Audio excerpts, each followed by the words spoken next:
Você já contou algo importante para alguém e depois se arrependeu profundamente? Já compartilhou um plano, um sonho, uma dificuldade ou uma conquista e sentiu que aquela informação foi usada de uma forma que você nunca esperava? Já abriu o coração para uma pessoa que parecia confiável e percebeu, tempos depois, que aquela abertura custou caro? Se isso já aconteceu com você, saiba que não foi ingenuidade. Foi algo muito mais humano do que parece. Foi o desejo natural de conexão encontrando a realidade nem sempre gentil da natureza humana. Existe uma verdade que poucas pessoas têm coragem de admitir. Nem todo mundo que ouve você quer o seu bem. Nem toda atenção é cuidado. Nem toda curiosidade é inocente. E nem todo silêncio depois de uma conversa é respeito. Às vezes, o que parece interesse genuíno é apenas coleta de informação.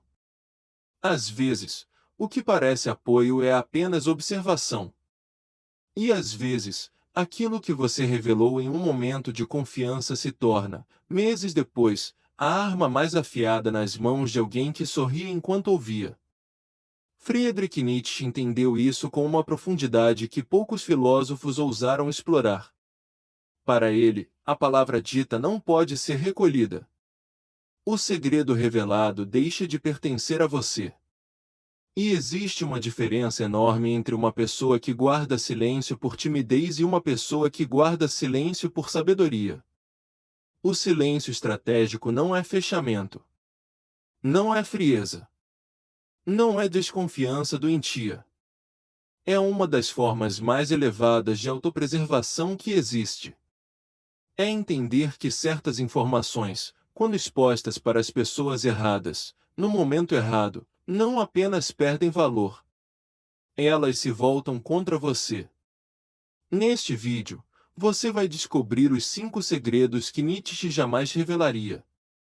Não são segredos criminosos.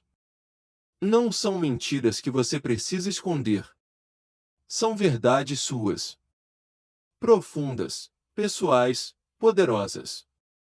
E é exatamente por isso que precisam ser protegidas. Fique até o final. Porque o 5º segredo é o mais contraintuitivo de todos. E quando você entender o motivo, algo vai mudar na forma como você se relaciona com as pessoas. O primeiro segredo é este: seus planos e objetivos antes de se tornarem realidade. Pense por um momento. Você tem um sonho que ainda não realizou. Um projeto que está construindo em silêncio. Uma mudança de vida que está planejando com cuidado. Uma decisão importante que ainda não tomou, mas que já tomou forma dentro de você. E então chega aquele momento. Um jantar com amigos. Uma conversa com familiar. Um momento de entusiasmo onde você simplesmente não consegue segurar mais. E você conta. O que acontece depois é sempre uma variação da mesma história. Aparecem as perguntas que disfarçam dúvida de cuidado. Mas você tem certeza disso? Mas o mercado não está difícil? Mas você já pensou nos riscos? Mas será que é o momento certo? Às vezes vêm os conselhos não pedidos. Às vezes vêm os exemplos de quem tentou e falhou. Às vezes vem o silêncio constrangedor de quem não sabe o que dizer porque no fundo não acredita. E você sai daquela conversa diferente de como entrou. Não mais leve. Mais pesado. Com uma dúvida que não existia antes. Com uma voz na cabeça que não era sua, mas que agora parece sua. Nietzsche chamava isso de ressentimento. A necessidade que pessoas emocionalmente fracas têm de diminuir aquilo que não conseguem alcançar. Não por maldade pura, mas por um mecanismo de defesa do ego que funciona assim: se o seu sonho parece impossível, então a estagnação delas parece aceitável. Se o seu plano falhar, a paralisia delas ganha uma justificativa. Se você não tentar, ninguém precisa se perguntar por que elas também nunca tentaram. Mas existe algo ainda mais sutil que a maioria não conhece. Existe uma pesquisa psicológica que mostra que quando você verbaliza um objetivo, seu cérebro experimenta uma antecipação de realização. Uma satisfação prematura. Como se falar sobre o plano já fosse parte de executá-lo. E isso enfraquece a motivação real. Você sente que já agiu, mas ainda não agiu em nada. Por isso Nietzsche dizia que os grandes homens guardam seus projetos como guardam seus amores. Com silêncio. Com proteção. Com a consciência de que certas coisas crescem melhor na escuridão. Antes de estarem prontas para a luz. Guarde seus planos. Execute em silêncio. Deixe que seus resultados apareçam antes das suas intenções. Porque o mundo respeita muito mais aquilo que já existe do que aquilo que você prometeu que existiria. O segundo segredo é este: suas dificuldades financeiras. Dinheiro é talvez o assunto mais carregado de julgamento silencioso que existe na experiência humana. E existe uma ilusão muito comum. A de que compartilhar uma dificuldade financeira vai gerar compreensão, apoio, solidariedade. Às vezes gera. Com as pessoas certas, em relações verdadeiramente profundas, isso acontece. Mas com muito mais frequência, o que acontece é diferente. E mais sutil. E mais doloroso. Quando você revela uma fragilidade financeira, duas coisas acontecem quase simultaneamente em quem ouve. A primeira é consciente. A pessoa diz que entende, que já passou por algo parecido, que vai ficar bem. A segunda é inconsciente. E é essa que muda tudo. Naquele momento, sem perceber, ela te reposiciona. Você deixa de ocupar o lugar que ocupava na percepção dela e passa a ocupar outro lugar. Um lugar diferente. Um lugar menor. Nietzsche escreveu sobre como os seres humanos constroem hierarquias invisíveis em cada relação. Não porque sejam cruéis, mas porque o cérebro humano é uma máquina de comparação constante. E o dinheiro, queira você ou não, é uma das réguas mais usadas nessa comparação. Mas existe algo ainda mais profundo. Quando você revela uma dificuldade financeira para alguém que não está em paz com a própria vida financeira, você ativa nessa pessoa uma comparação que pode virar hostilidade. Se ela está mal e você estava bem, sua dificuldade a alivia. Se ela está bem e você está mal, sua dificuldade a coloca acima. Em nenhum dos casos você é visto como pessoa. Você é visto como posição numa hierarquia. E existe ainda o caso mais perigoso de todos. Quando você revela sua dificuldade financeira para alguém que parece estar bem, essa pessoa passa a saber de uma vulnerabilidade sua. E vulnerabilidades, nas mãos erradas, viram ferramentas de controle. Viram razões para não te levar a sério. Viram justificativas para te oferecer menos. Para te pagar menos. Para te respeitar menos. A lição não é esconder problemas financeiros de todo mundo para sempre. A lição é entender que essa informação é delicada demais para ser distribuída sem critério. Busque soluções. Não audiência. Resolva antes de revelar. E quando revelar, escolha com o mesmo cuidado que escolheria quem entregar a chave da sua casa.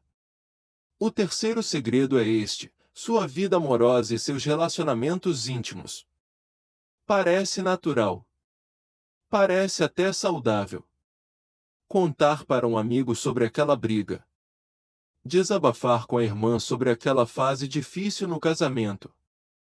Pedir conselho sobre aquela situação que não está resolvendo.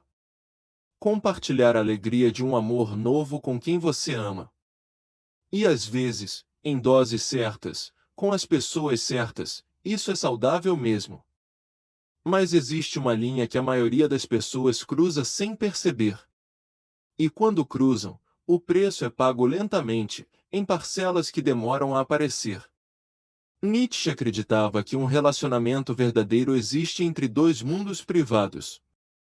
Que a intimidade é, por definição, aquilo que pertence apenas a dois. E que quando um terceiro entra nesse espaço, mesmo com as melhores intenções, o equilíbrio se quebra. Pense no que acontece quando você conta para alguém uma briga séria com seu parceiro ou parceira. Aquela pessoa ouve apenas a sua versão. Ouve no seu pior momento. Ouve com toda a carga emocional que você estava carregando naquele instante. E forma uma opinião. Uma opinião que vai continuar existindo muito depois que você e seu parceiro já se reconciliaram. Muito depois que você já esqueceu o que foi dito naquela noite. Muito depois que a ferida sarou. Você perdoa. Você segue em frente. Mas quem ouviu não viu a reconciliação com a mesma intensidade que viu o conflito. E agora olha para o seu relacionamento com uma lente que você mesmo entregou. Uma lente distorcida. Uma lente que pode influenciar conselhos futuros. Que pode plantar dúvidas em momentos de fragilidade. Que pode criar uma pressão externa invisível sobre algo que deveria ser protegido.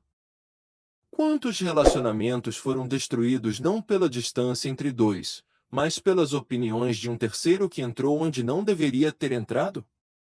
Quantas histórias de amor terminaram porque alguém de fora recebeu informação demais e usou essa informação, conscientemente ou não, para influenciar o que deveria ter sido uma decisão de dois? O que acontece entre você e quem você ama pertence a vocês dois. Proteja esse espaço com a seriedade que ele merece. Não por desconfiança. Por respeito. Pelo relacionamento. E por você mesmo. O quarto segredo é este: suas inseguranças e medos mais profundos. Existe uma crença muito difundida nos dias de hoje. A de que vulnerabilidade cria conexão.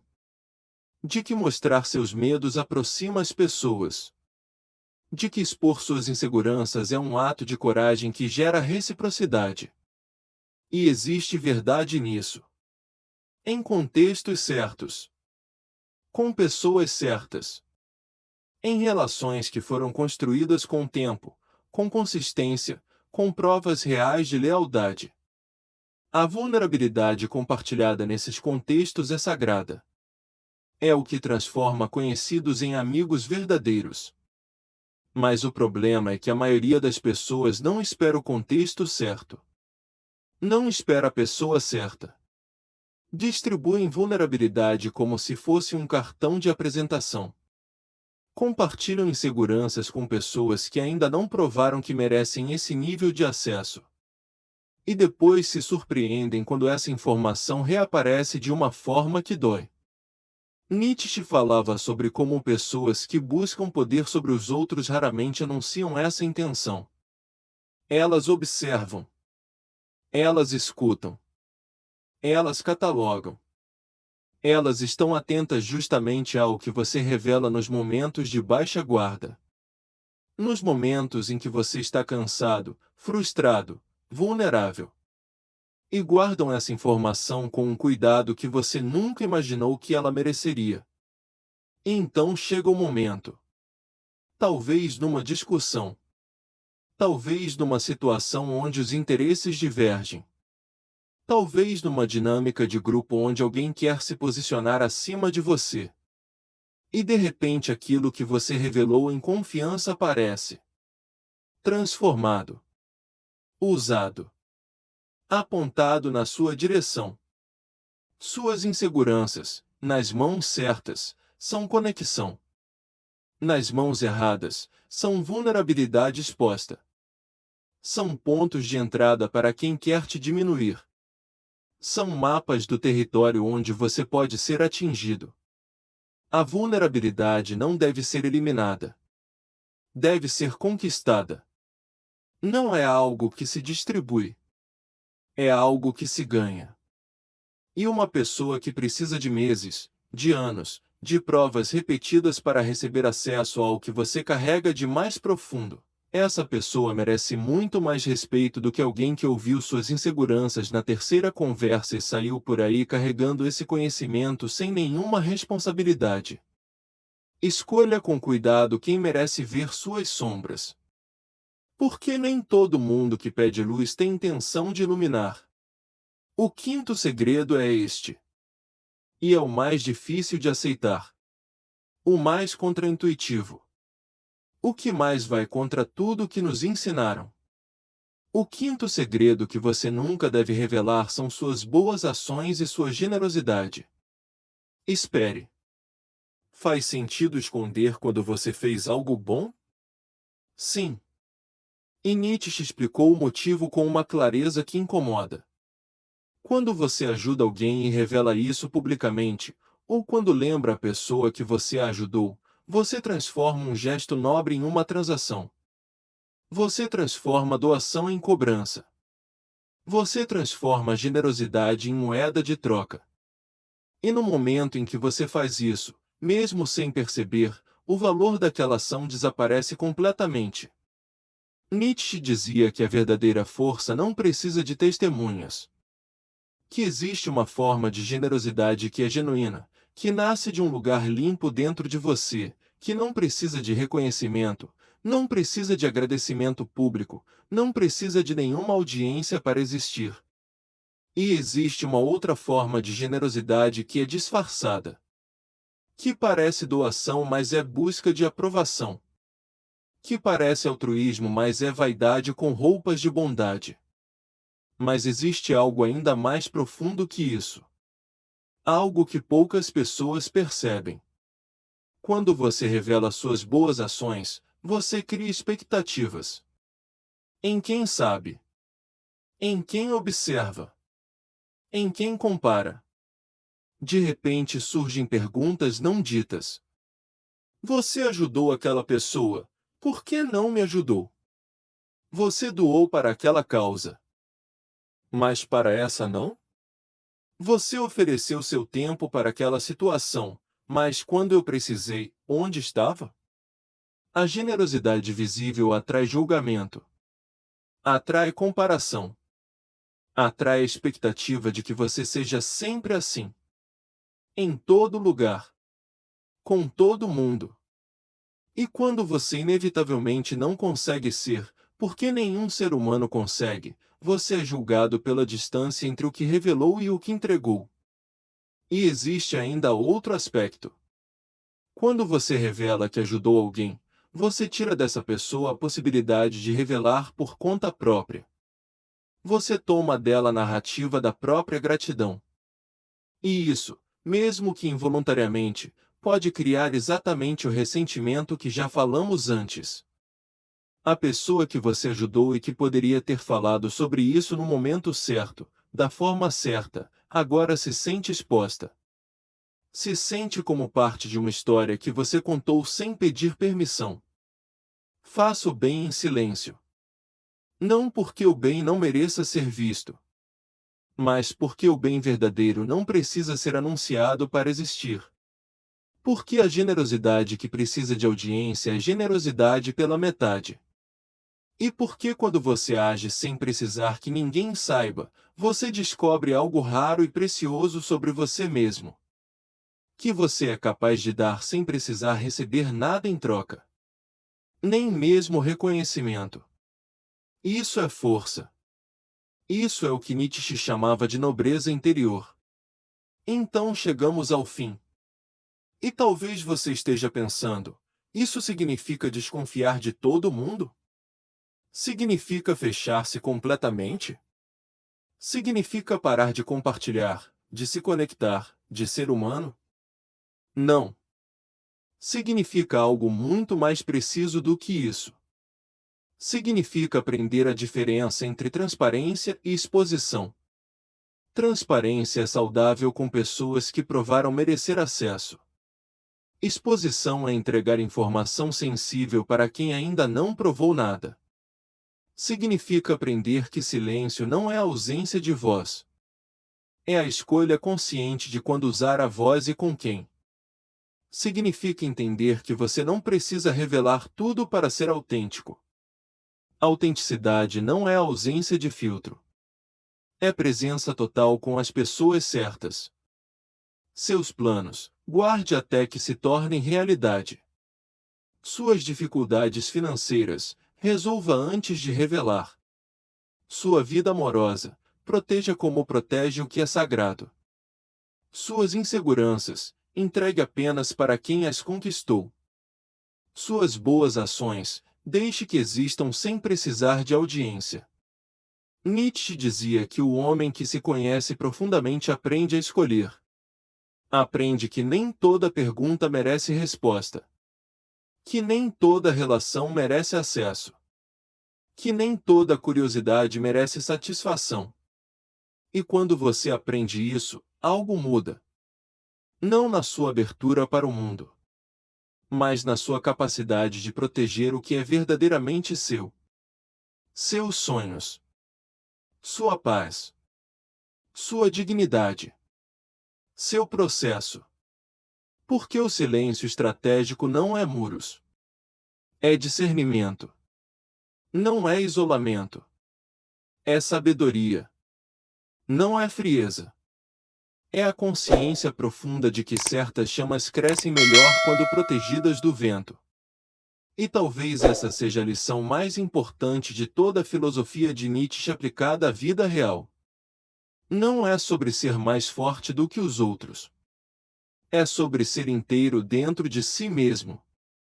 É sobre não se fragmentar em conversas que não merecem seus pedaços mais preciosos.